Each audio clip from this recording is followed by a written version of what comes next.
Alexandre aussi va toucher du doigt ces sujets-là. Mais on s'est réparti un petit peu les choses comme ça. C'est-à-dire que je vais essayer de vous donner un aperçu de ce qui est possible de faire, d'où ça vient, vous allez voir, je vais en parler, et un petit peu voilà, de prospective sur quelles sont les choses qui risquent d'arriver. Est-ce que vous pensez qu'il y a encore beaucoup de monde dehors? On attend encore un petit peu. Écoutez, voilà. Le sujet est visiblement chaud, passionnant. Je vois qu'il y a beaucoup d'étudiants. Je ne vais pas vous apprendre à cheater avec ChatGPT, je vous préviens. Ça, vous êtes déjà assez grand pour le faire. Mais si vous écoutez bien, vous pourrez peut-être être plus efficace.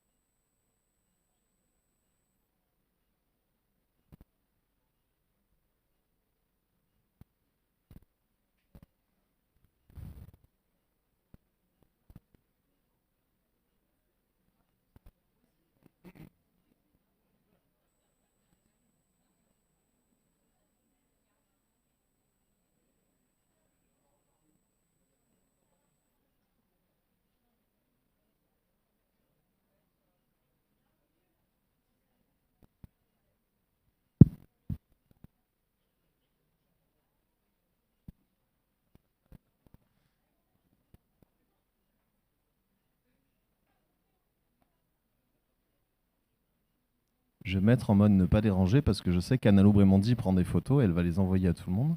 Je vais avoir des notifications toutes les 2 secondes sinon. Super. Bah, merci à vous. Dis donc, la salle est vraiment pleine. C'est très très cool. Je suis vraiment ravi. Désolé pour ceux qui ne peuvent pas s'asseoir. J'espère que ce ne sera pas trop long.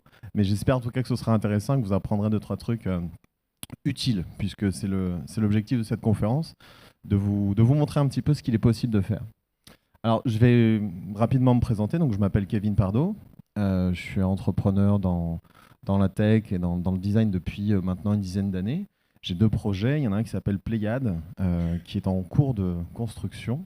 On travaille dessus avec l'équipe et c'est un projet qui a pour vocation de repenser un petit peu l'économie de la création en essayant de réinventer un petit peu les expériences pour les créateurs, les youtubeurs et leur proposer surtout une alternative pour qu'ils puissent un peu vivre de leur création. Et à côté de ça, ça fait 10 ans maintenant que j'ai un studio qui s'appelle Mojo Design, où je fais du design produit, comme dit Analou, beaucoup d'expérience utilisateur. Je travaille avec des startups du coin, avec des grands groupes. Et donc, au fur et à mesure des années, je rajoute des outils dans mon arsenal de façon à pouvoir concevoir des produits. Et là, depuis quelques temps maintenant, je bosse beaucoup avec des outils d'intelligence artificielle. Je mets en place ça dans les projets que j'ai avec mes clients et depuis très récemment, j'ai carrément des demandes de clients qui me disent mais en fait on veut notre IA à nous, est-ce qu'on peut faire un truc, etc. Donc je bosse avec eux là-dessus. Voilà. Donc le plan de la conférence, rapidement, on va faire un petit brief sur les bases, rapidement, parce qu'on ne va pas parler de technique trop, mais c'est histoire que tout le monde comprenne un petit peu qu'est-ce qu'il y a derrière ce terme de IA, qu'est-ce que ça veut dire un peu plus concrètement. Ensuite, on fera un petit tour de l'état de l'art, donc ce qui existe vraiment aujourd'hui, ce qu'on peut faire. Alors, il y a 45 000 outils, donc j'ai dû faire des choix pour cette conférence, et je pense que j'ai choisi quelque chose qui sera beaucoup plus parlant et surtout très versatile pour vous. Et enfin, on finira avec un peu de prospective, histoire d'envisager ensemble ce que le futur peut nous réserver. Donc, les bases. On parle d'intelligence artificielle beaucoup, vous entendez ce terme à tort et à travers aujourd'hui.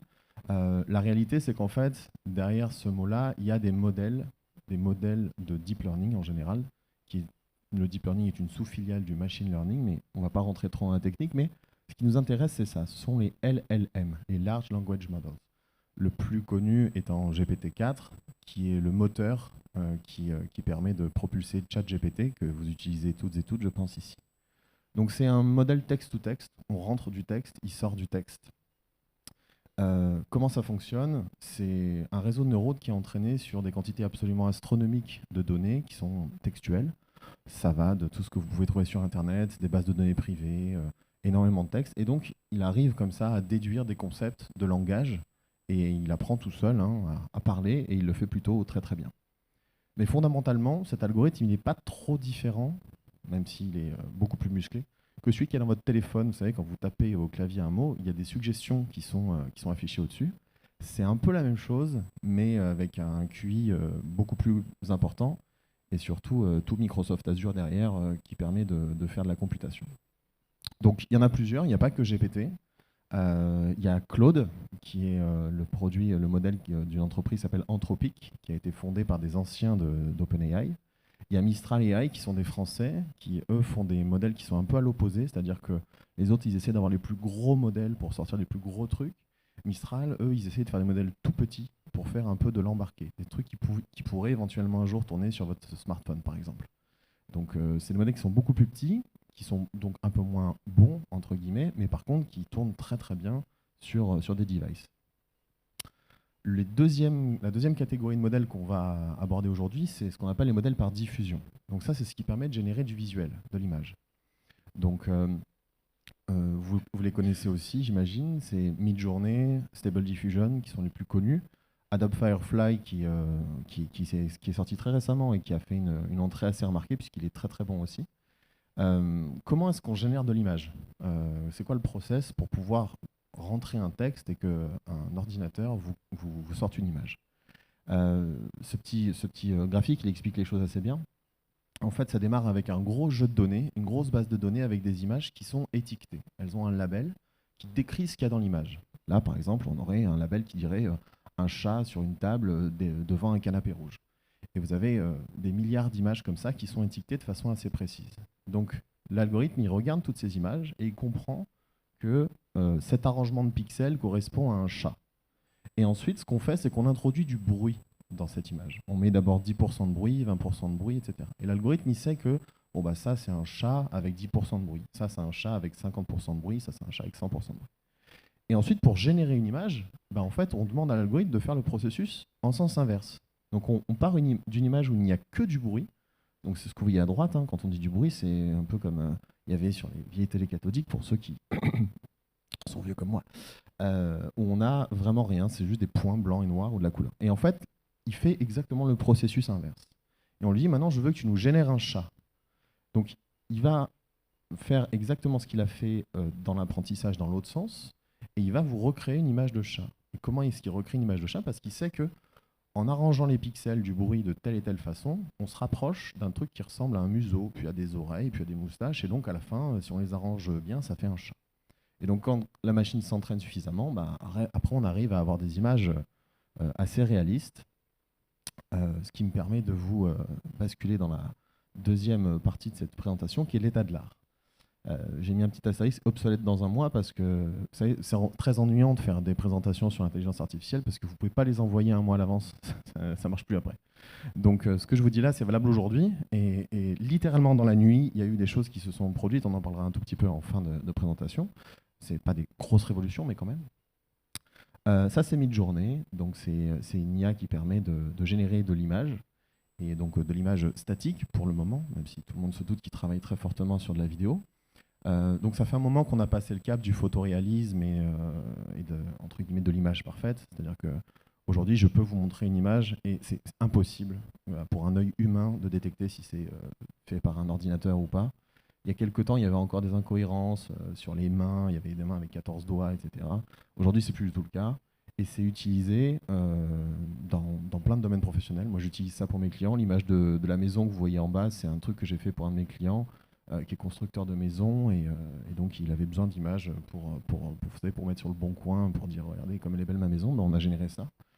C'est utilisé dans la photo produit, c'est utilisé dans plein de choses, dans l'art. Il y a un million de cas d'usage. Donc ça, c'est pour de l'image statique. Ensuite, on a des modèles comme Runway qui font de la vidéo. Donc là, c'est toujours le même principe. Ouais. Bon. On veut me réduire au silence. C'est trop disruptif ce que je vous annonce. Donc Runway, je vous le mets, c'est une série de modèles qui sont basés sur Stable Diffusion, donc un autre modèle qui génère de l'image statique. Et eux, ils ont un apprentissage sur le mouvement. Et donc ça permet de créer de l'interpolation et donc de la vidéo. Et donc tout ce que vous voyez là, hein, c'est absolument généré par une IA. Alors il y a quand même un humain derrière qui a dit je veux une image avec une vidéo avec des nuages qui ressemblent à des gens. Mais c'est tout. Derrière, c'est un ordinateur qui a pris le relais et qui a fait l'image, qui l'a animée. Alors, le montage a été fait par un humain, la musique a été rajoutée par un humain, mais tout ce que vous voyez là à l'écran a été généré par une intelligence artificielle. Donc ça, c'est un truc très onirique, très poétique.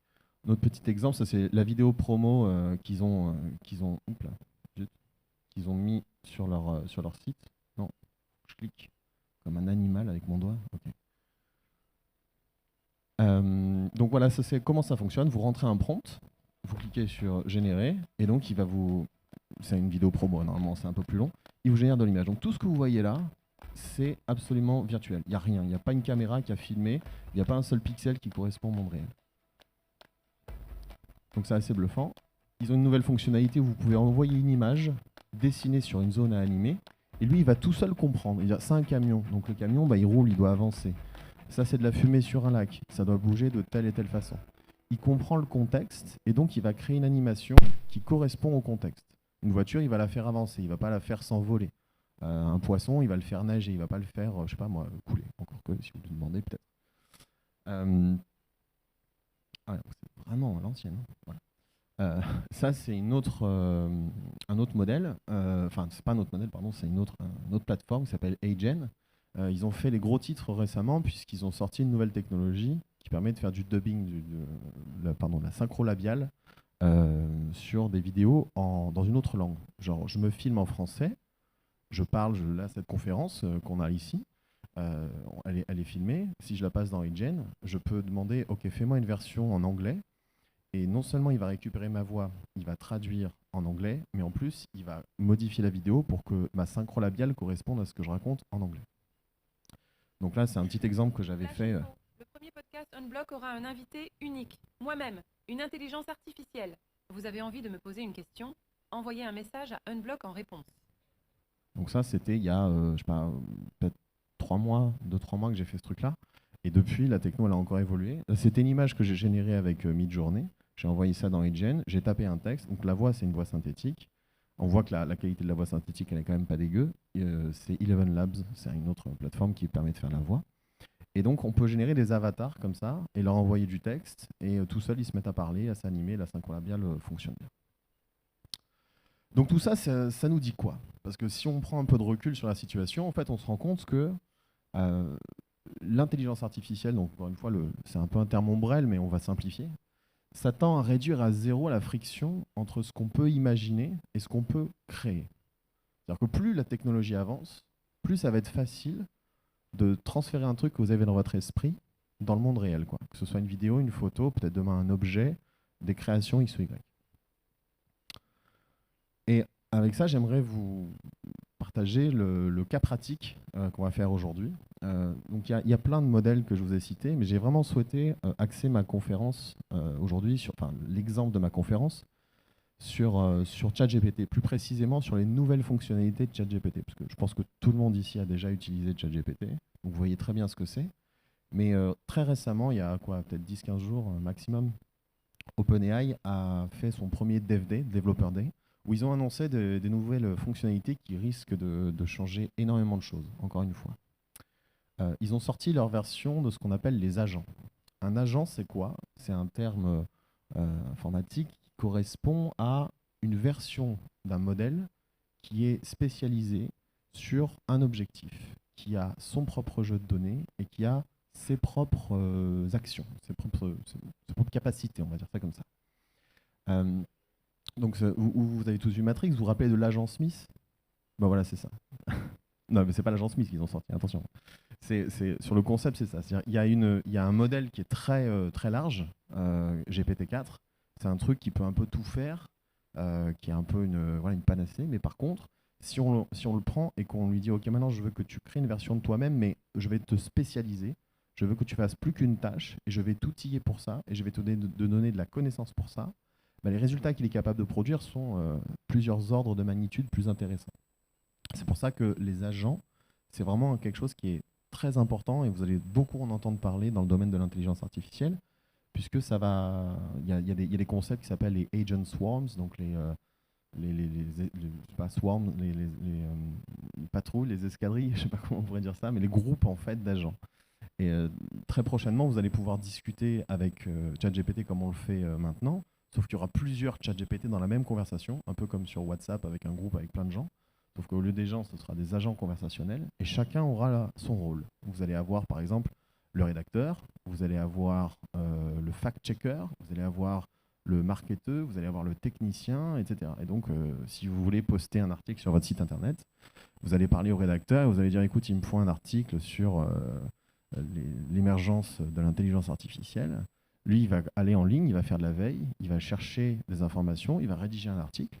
Mais comme on sait que les IA elles peuvent facilement halluciner, il va envoyer ça au fact-checker qui va reprendre tout ça.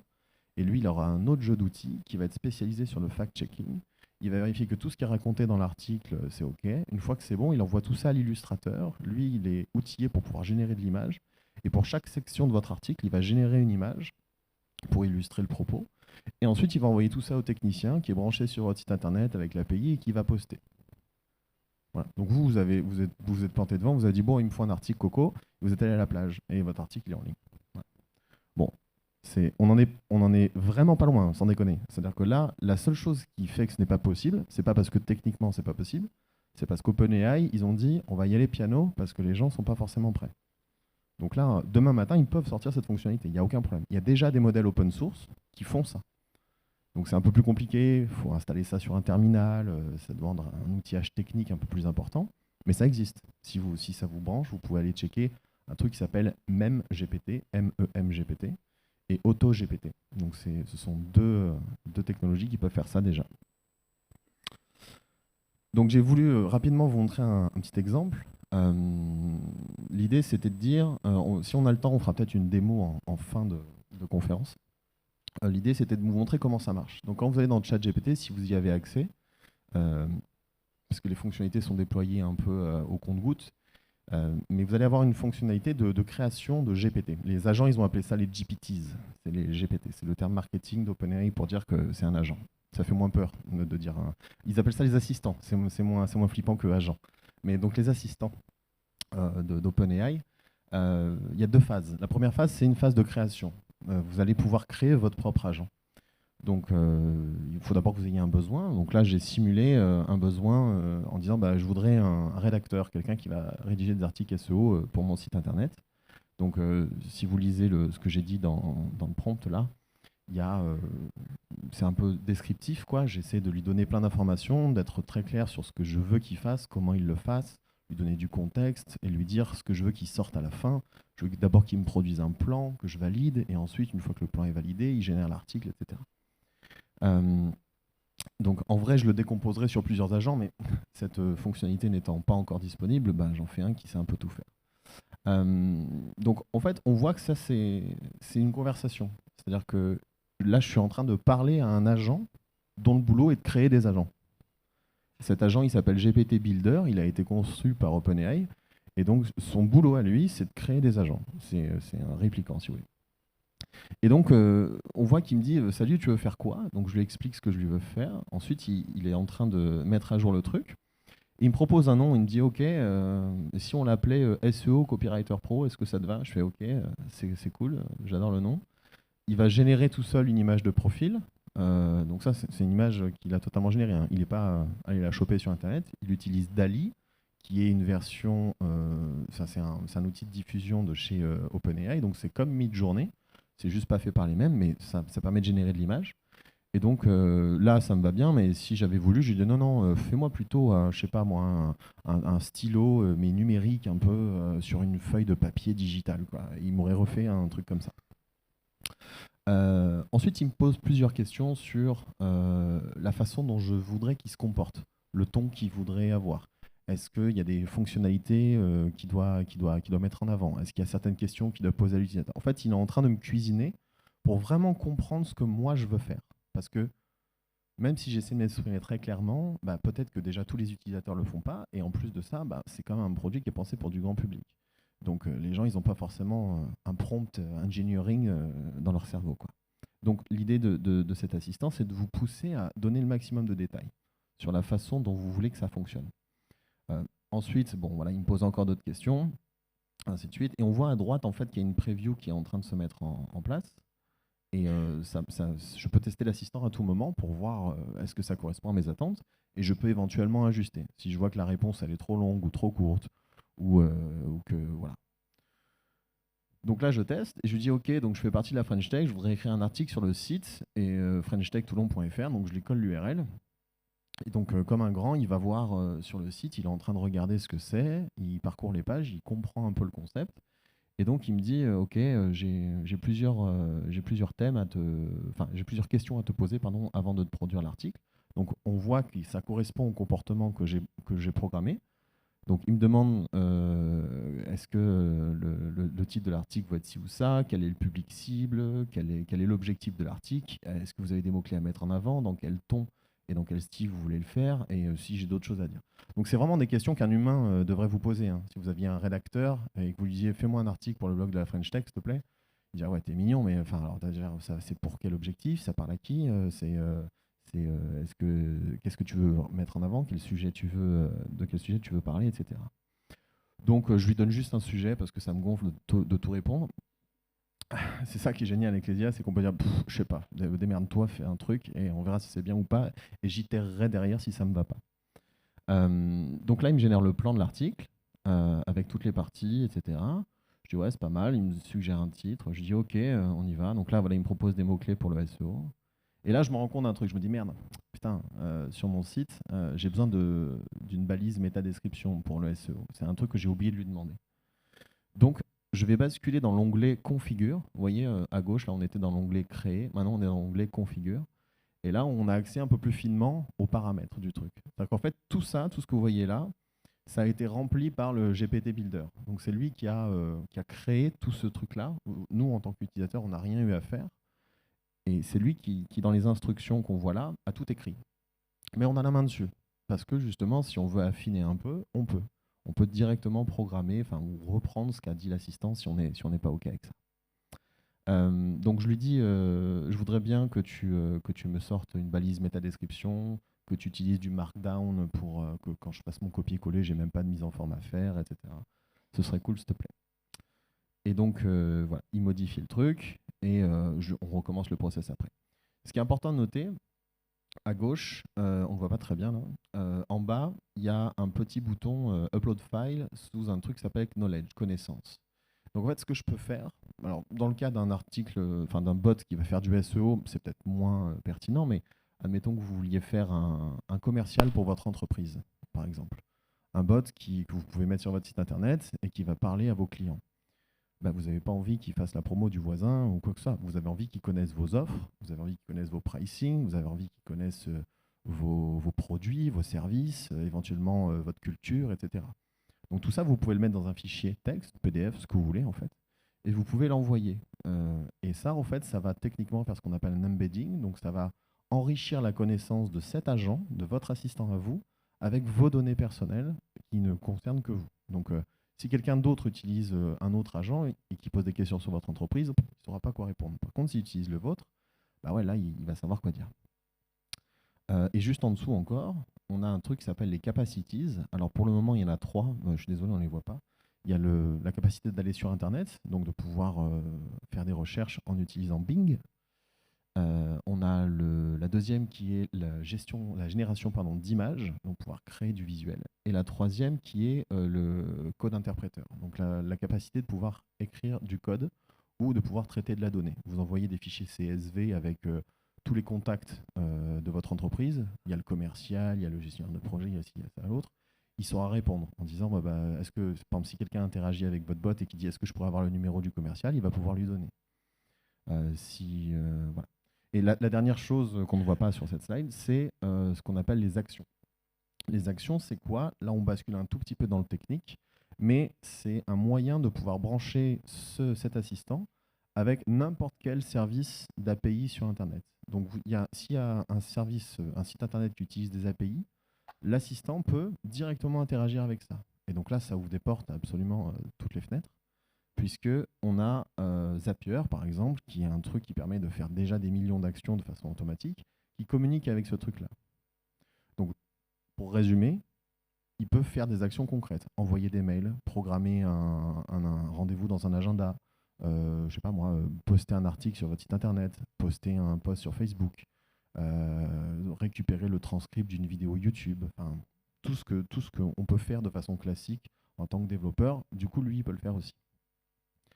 Donc là, c'est un exemple très mignon et très, très simple. En vrai, il y a des cas d'usage qui pourraient être complètement fous. J'ai déjà des clients pour qui j'ai déployé un bot comme ça.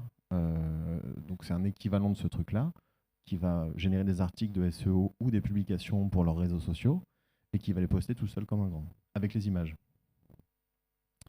Donc ils m'ont demandé de ne pas le poster tout seul, ils étaient un peu flippés, donc j'ai désactivé le truc, mais la fonctionnalité technique, elle est là, quoi. Donc là, le frein, il est plutôt dans l'humain. Donc voilà, il m'a généré une petite image pour mon article de la French Tech Toulon. Alors si elle me va, c'est chouette, si elle me va pas, je peux dire non, non, on dirait un truc de photo stock, fais-moi un truc plus rock'n'roll ou mets du rose parce que la charte est plutôt rose et il va recommencer et il râlera pas. Contrairement à ces sacrés freelances. GPT-4 est multimodal. Donc, ça veut dire qu'on peut lui envoyer du texte, comme on l'a fait là, mais on peut aussi lui envoyer de la photo et de l'audio. C'est-à-dire que je peux prendre une photo de mon frigo et lui dire je peux faire quoi comme recette avec ce qu'il y a là-dedans, quoi. Je peux lui envoyer, je peux dessiner à l'arrache un layout de site internet sur une feuille de papier, prendre la photo et dire fais-moi le code HTML pour ce truc-là, s'il te plaît. Et je peux lui parler aussi. Alors, ça marche que sur smartphone pour le moment. Ça va arriver sur desktop aussi, mais on peut avoir des conversations avec ChatGPT. Par exemple, j'ai fait un GPT qui invente des histoires pour ma fille. Donc je lui ai demandé de créer un petit univers. Donc il y a toujours les mêmes personnages. Il y a une petite libellule magique qui s'appelle Lily. Et en fait, je lui ai demandé de prendre le rôle de Lily. Et donc à chaque fois, le soir, de temps en temps, bon, je raconte toujours des histoires, moi, je vous rassure, je suis pas paresseux à ce point-là. Mais de temps en temps, ma fille me dit est-ce que je peux avoir une histoire de Lily. Et donc, c'est marrant parce que c'est pas juste une histoire où elle écoute, elle est active. Vu qu'il y a de la voix, elle répond. Et donc, Lily, des fois, lui pose des questions. Elle lui dit est-ce que tu penses qu'on devrait monter dans l'arbre magique ou est-ce qu'on devrait aller se baigner dans le lac. Donc, ma fille, elle dit bah, je veux qu'on aille au lac. L'autre, elle improvise l'histoire comme ça. Donc, voilà, c'était un petit test, mais c'est assez rigolo, ça fonctionne très bien. Donc, il y a plein de cas d'usage. On peut imaginer des use cases sur les commerciaux. Alors quand je dis commerciaux, c'est en ligne, hein, parce que bon, on n'a pas encore de présence physique, il ne peut pas encore aller taper aux portes. Mais par contre, si vous avez un site internet avec un chatbot, là, le chatbot, je vous assure qu'il va prendre un autre niveau. Si vous commencez à combiner ça avec ce qu'on a vu avant, des avatars, des choses avec de la synthèse vocale, etc., on peut avoir de la personnalisation à un très haut niveau et une expérience d'une qualité qu'on n'a pas encore rencontrée. Le support aussi, c'est un truc, voilà, le support quand il y a un bug, tous les gens qui ont fait du support une fois dans leur vie savent qu'il y a 80% des problèmes qui sont des problèmes très connus. C'est toujours la même réponse qu'on donne. On n'était même pas obligé d'attendre d'avoir un GPT pour faire ça, mais là, ça devient très facile et ça devient très accessible. Les illustrateurs aussi, alors, c'est un peu relatif parce que ça dépend pourquoi, mais on va dire que sur des besoins éditoriaux pour illustrer, quand on dit, je sais pas moi, si vous voulez générer un visuel un peu générique, un truc comme ça fonctionne très bien. Vous n'êtes plus obligé d'aller sur une banque d'images. On peut dire que tout ce que vous alliez chercher sur une banque d'images aujourd'hui, il n'y a plus besoin. Vous pouvez utiliser ça. Ça marche vraiment aussi bien. Moi, je sais que j'ai annulé mon abonnement à la plateforme de banque d'images que j'avais parce que j'en ai plus besoin en fait. Donc, c'est 30 balles d'économiser par mois et ça me paye mon chat GPT. Et le développeur aussi. Le développeur, c'est pareil, il y a beaucoup de choses qui peuvent être faites de façon assez basique et technique. On va dire que ça ne remplacera pas un architecte qui va concevoir toute une architecture. Pour le moment, souvenez-vous, ce truc a une date de fin dans un mois, hein, donc on verra. Mais pour le moment, le développeur, c'est pareil. Je me suis amusé, moi, à coder plusieurs expériences sans coder. Je lui dis, voilà ce que je veux faire.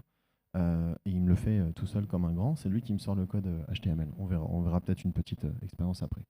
Et il y en a plein d'autres, en fait. Et plus ce truc-là va s'enrichir, plus on va pouvoir penser à d'autres expériences.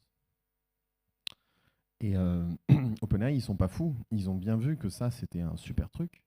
Parce qu'ils se sont dit, tous les GPT, tous les assistants que vont créer les gens, on va pouvoir en faire une marketplace. Et donc, vous allez créer un assistant, vous allez pouvoir avoir un lien que vous allez pouvoir envoyer à n'importe qui.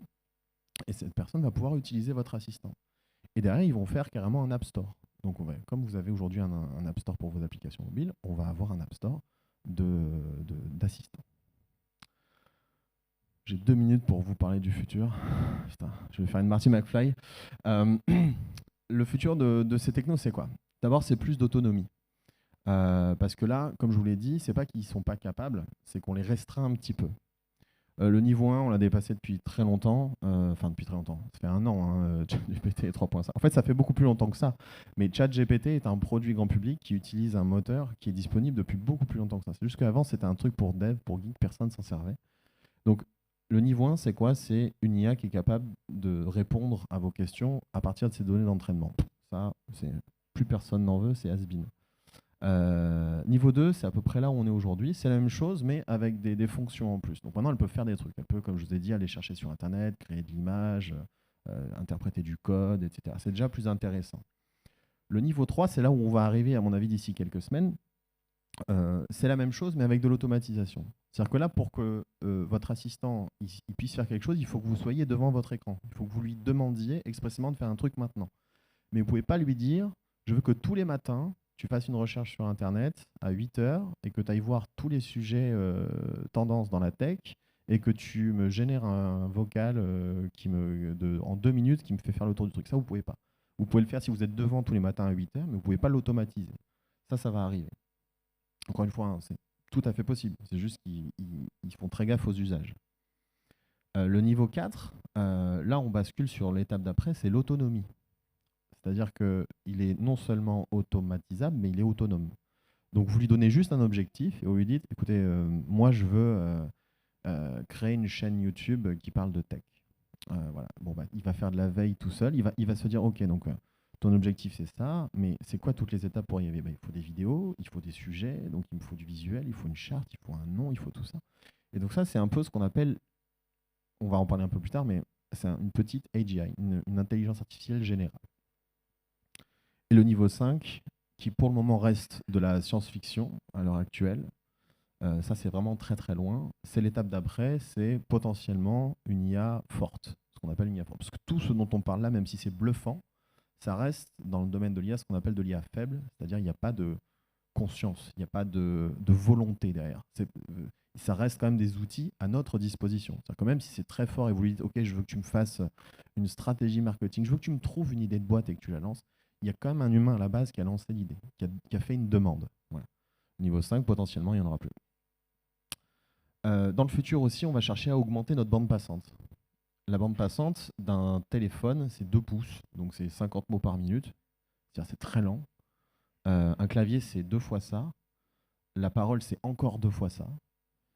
Et l'ultime étape, enfin l'ultime, je ne sais pas si c'est l'ultime, mais la next en tout cas, c'est ce qu'on appelle les interfaces neuronales. Alors je vous vois tous arriver, on va se mettre des puces dans le cerveau. Ça c'est Neuralink, c'est un des projets, mais il y a aussi des choses qui s'appellent des interfaces neuronales externes. Donc c'est un espèce de casque que vous pouvez poser sur votre tête, qui utilise de l'IA pour lire ce qu'il y a dans votre cerveau. Là où Neuralink, ils font un trou et ils vont mettre des électrodes.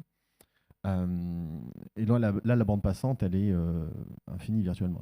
C'est littéralement l'expression, si vous pouvez l'imaginer, vous pouvez le créer. C'est-à-dire que imaginez un truc, vous avez un écran en face de vous, vous pensez à quelque chose, et ça se matérialise devant vous. C'est ouf, hein. Ça existe déjà. Désolé. C'est nos amis de chez Meta qui l'ont fait. Alors, c'est pas très pratique encore parce qu'il faut vous allonger dans une machine à IRM, par imagerie par résonance magnétique.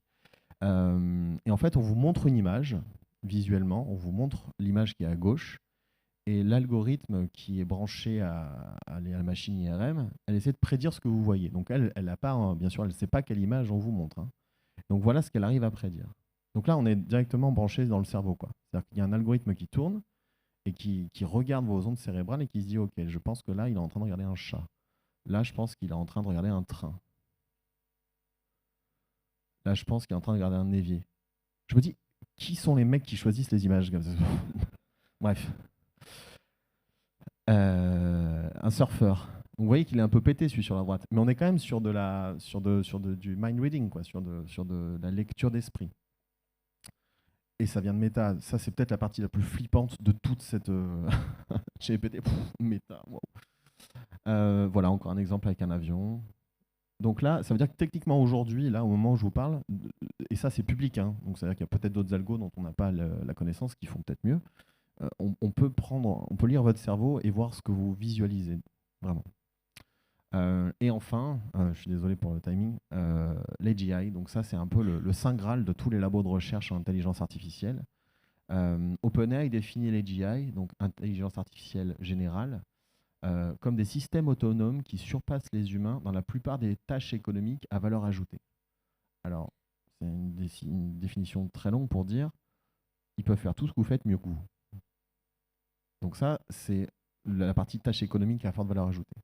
Ça ne veut pas dire que c'est une intelligence émotionnelle, ça ne veut pas dire que ça va être forcément un artiste, il n'y aura pas forcément de démarche. Ce n'est pas un truc qui a de la volonté avec une conscience, etc. C'est juste un système qui est capable de faire tout ce que vous faites mieux que vous.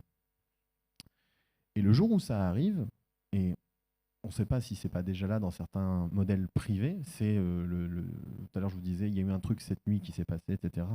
On en parlera après, pendant les questions peut-être. Mais l'avènement de ce truc-là signifie quoi? Signifie que le travail, au moins le travail intellectuel humain, devient obsolète. Parce que pourquoi vous allez prendre quelqu'un qui fait un boulot alors que vous pouvez avoir un algorithme qui va vous coûter une fraction du prix, qui va faire 1000 fois mieux. Donc là, on va vraiment se poser des questions de société une fois que ce truc-là commencera à devenir palpable. Mais en attendant, parce que même si tout ça, c'est vraiment un truc très potentiellement excitant, potentiellement flippant, c'est en tout cas source de profonds changements.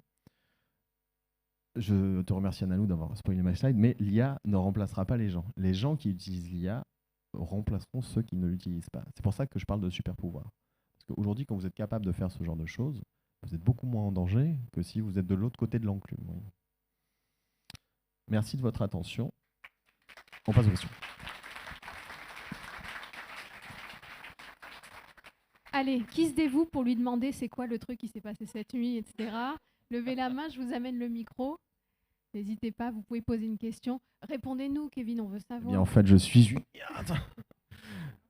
Rapidement, mais il y a eu beaucoup de... Pour ceux qui suivent un peu l'actualité, dans le week-end, il y a eu un feuilleton qui s'est déroulé chez OpenAI. Leur patron, Sam Altman, a été viré, puis il est revenu, puis il est reparti chez Microsoft, etc. Enfin, ça a été un bordel pas possible. Et donc, il est revenu en poste de CEO, tout va bien. Mais par contre, les gens, ils commencent à se dire, OK, bon, il s'est passé ça, mais pourquoi? Et les spéculations disent que le board l'aurait viré parce qu'en fait, il y aurait eu une avancée très importante. Je ne sais pas si ça correspond à l'AGI, mais en tout cas, c'était suffisamment important pour que tous les chercheurs qui font partie du board flippent et décident de le virer parce que lui, il voulait commercialiser ça. Ça, ce sont des théories que je vous raconte, ce n'est pas du tout des faits. Si vous êtes sur Twitter et qu'il y a des chambres d'écho, c'est ça. Selon moi, la version la plus probable, c'est souvent la plus chiante, mais la plus réaliste. C'est juste que, on le sait très bien, chez OpenAI, et pas que chez OpenAI, dans toutes les entreprises qui commercialisent des modèles d'IA, il y a souvent une dualité entre les gens qui sont du côté business et qui veulent sortir des produits avec ça et qui veulent créer de la valeur, mettre des produits dans les mains du grand public. Et de l'autre côté, il y a les chercheurs qui sont plutôt dans la prudence et en disant attention, on joue quand même avec des trucs qui peuvent avoir des grosses conséquences, il faut qu'on aille doucement. Donc il y a ceux qui veulent appuyer sur les freins et d'autres qui veulent appuyer sur l'accélérateur. Souvent, ça crée des conflits et potentiellement, ça mène à des choses comme ça. Mais c'est troublant parce qu'il y a quand même beaucoup d'éléments quand on commence à recouper les tweets de certains avec les annonces d'autres et tout. Il y a quand même certains éléments qui tendent à penser que ce coup-ci, il n'y aurait pas forcément de fumée sans feu. Après, qu'est-ce que c'est? On ne sait pas. Ça peut être les GI, ça peut être une avancée beaucoup moins importante. Mais voilà, donc ça, c'était cette nuit. Voilà. Oui, bonjour, merci. Je m'appelle Marc Sadou, je travaille pour la Marine nationale. Bonjour. Merci pour cette conférence. En début de conf, vous avez dit un truc qui m'a un peu interpellé. Je ne sais pas si vous vous rappelez, c'était la maison. C'était une maison avec une piscine. Tout à fait. Et vous avez dit l'image que j'ai réalisée pour un client. Est-ce qu'on peut toujours le dire? Une image que j'ai réalisée pour un client. Question. C'est-à-dire que c'est une question tout à fait valable qu'on entend très souvent. Aujourd'hui, tant qu'il n'y a pas de personne derrière l'ordinateur pour faire ce truc-là, il n'y a rien qui se passe. C'est-à-dire que mon client, il ne peut pas fermer les yeux et espérer très fort qu'une image va se créer et pouf, elle se matérialise. L'interface neuronale, remarquez? Non. Donc, non, ils ne peuvent pas. Donc, ça reste un outil. Ça reste quelque chose qui est à la disposition de ceux qui l'utilisent pour créer des trucs. C'est juste que ça le crée de façon très rapide, très performante, parce que l'image, elle est canon, et j'aurais vraiment pas fait mieux. Mais je peux reposer la question, si on se plaçait il y a peut-être 40 ou 50 ans, en disant, mais monsieur, moi, j'ai mon pinceau, je peins. Si vous dessinez sur un ordinateur et que vous l'imprimez, est-ce vraiment vous qui l'avez dessiné? N'est-ce pas l'ordinateur qui l'a dessiné et l'imprimante qui l'a imprimé? Donc en fait, les outils continuent d'avancer et ils deviennent de plus en plus rapides, de plus en plus performants. Mais par contre, la matérialisation de l'idée qu'on a et la matérialisation de ce truc-là dans la vie réelle reste un chemin valide. C'est juste beaucoup plus facile aujourd'hui.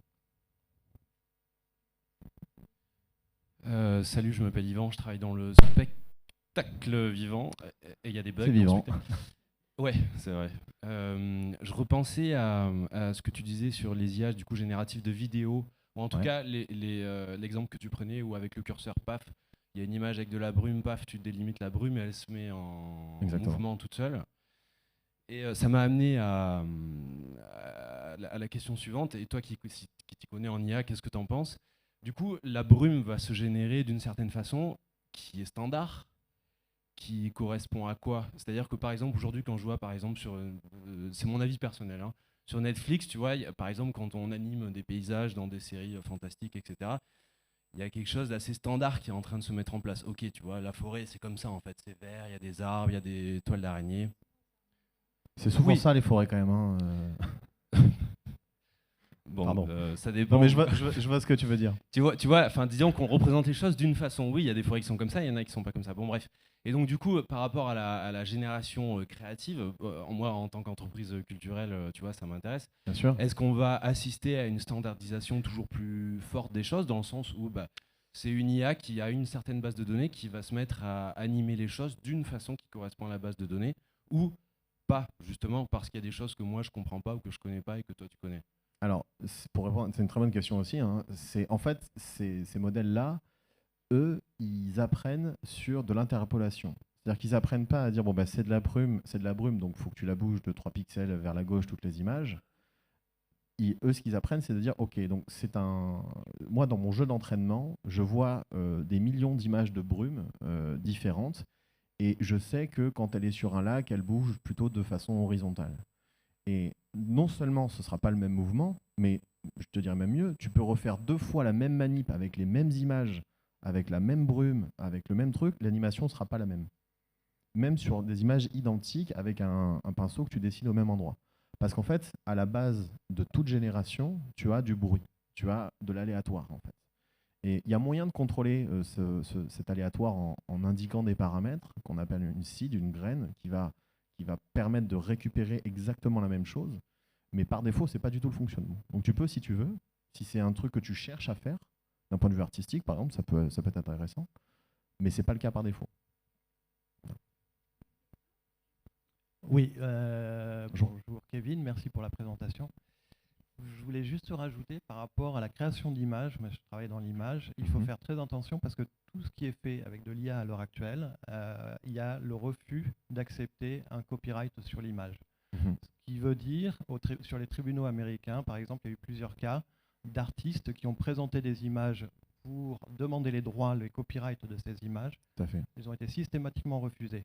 En France, pour le moment, il n'y a pas de décision. Il n'y a pas de jurisprudence, voilà. Mais on est quand même protégé par le droit d'auteur. En France, ils considèrent encore que c'est un outil qui est utilisé par un créateur. Mais par contre, aux États-Unis, ça ne marche pas du tout. Non, mais même en France, il y a encore un flou. Et du coup, il faut faire très attention parce que ça sous-entend que si vous créez une image avec une IA, si votre client peut être très content, mais sa concurrence peut aussi récupérer cette image et la réutiliser s'ils en ont envie. Voilà. Tout à fait. Il y a une petite question juste là, Kevin, suivez-moi du regard. Comment vous loupez, Annalou? Bonjour, merci pour cette présentation très éclairante. Je suis responsable administratif de l'école Camando. Donc nous, on forme des architectes d'intérieur, des designers, donc ils sont très très intéressés par l'IA, ils l'utilisent. Ma question n'est pas vraiment pour mes étudiants de l'école ici à Toulon, c'est plutôt pour mes enfants qui ont 3 et 4 ans. Quelles études? Bah oui, moi la mienne elle a 3 ans et demi. Ouais, c'est ça, je te pose la question parce que tu parlais de ton enfant et ça m'intéresse. Justement, je pense qu'il y a un vrai truc générationnel. On est la première génération de parents à devoir se poser la question de se dire quand mon enfant arrivera à l'âge adulte, est-ce que le métier qu'il envisagera quand il aura 10, 15, 20 ans, est-ce qu'il existera toujours, quoi? Par exemple, spoiler, si vous avez un enfant qui veut être chauffeur de quoi que ce soit, bon, c'est mal barré, quoi. Si vous avez un enfant qui veut être artiste, ça marche. Ça marche très bien. Si vous avez un enfant qui veut peut-être se concentrer sur, à 3 ans c'est un peu compliqué, mais sur des relations humaines, sur du lien, on va dire tangible, humain, etc., ce sera sûrement quelque chose qui existera toujours. Parce qu'on reste des homo sapiens sapiens et qu'on peut se rajouter toutes les couches de silicone qu'on veut, tant qu'on n'aura pas uploadé nos consciences dans je sais pas quoi. Et donc là, on sort complètement du champ de ce qui existe aujourd'hui. Ce sera, on va dire, des problématiques ultérieures. Mais tu as tout à fait raison, les codes vont être tellement bousculés que ce qui existe aujourd'hui, nos enfants, c'est pas certain qu'ils vivent dans le même monde que nous. Enfin, c'est même sûr qu'ils vivront pas dans le même monde que nous, mais jusqu'à quel point il sera différent, ça, c'est très difficile de l'envisager. Ouais. Parce que je réagis parce que mon dentiste m'a dit la semaine dernière, mon radiologue est déprimé parce qu'il est remplacé par l'IA. Parce qu'aujourd'hui, ils n'ont plus de boulot, l'IA fait le boulot. Ah, mais les médecins, tout ce qui est médical, ils vont être parmi les premiers à se faire remplacer, on va dire ça comme ça, parce qu'il y a déjà, à l'heure où on parle, des modèles qui existent qui sont meilleurs en diagnostic et qui sont meilleurs aussi en empathie. Parce que vous dites, oh, ok, il est bon pour diagnostiquer, mais quand vous devez annoncer à quelqu'un qu'il a un cancer et qu'il va mourir, là, c'est quand même mieux d'avoir un humain, quoi. Eh ben, alors, sur l'étude, c'est un projet de Google, c'est le PalmMed, je crois, sur le médical. Donc, il est non seulement meilleur en diagnostic, mais il est meilleur sur la compréhension des besoins du patient et sur la tournure de phrases, etc., pour annoncer des mauvaises nouvelles. Il est supérieur, et pas qu'un peu, c'est genre 20 ou 30% supérieur à ce que fait un humain. Donc ouais, ça pue pour les médecins. Bonjour, merci beaucoup pour votre exposé. En fait, moi j'ai une double question. Je suis artiste pluridisciplinaire et je fais aussi partie, donc je travaille la vidéo, l'image, le son, mais je fais aussi partie d'un réseau de gens qui travaillent la voix off. Et en fait, chez nous, il y a une information qui circule pas mal dans les castings. C'est déjà arrivé en fait que certains de mes collègues envoient leur voix pour répondre à un casting, et en fait que c'est en fait leurs voix sont récupérées par des intelligences artificielles qui vont en fait s'entraîner par la démo que nous on va envoyer. Tout à fait. Avec un texte précis, etc. Et du coup, c'est ce qu'on appelle le vol de voix.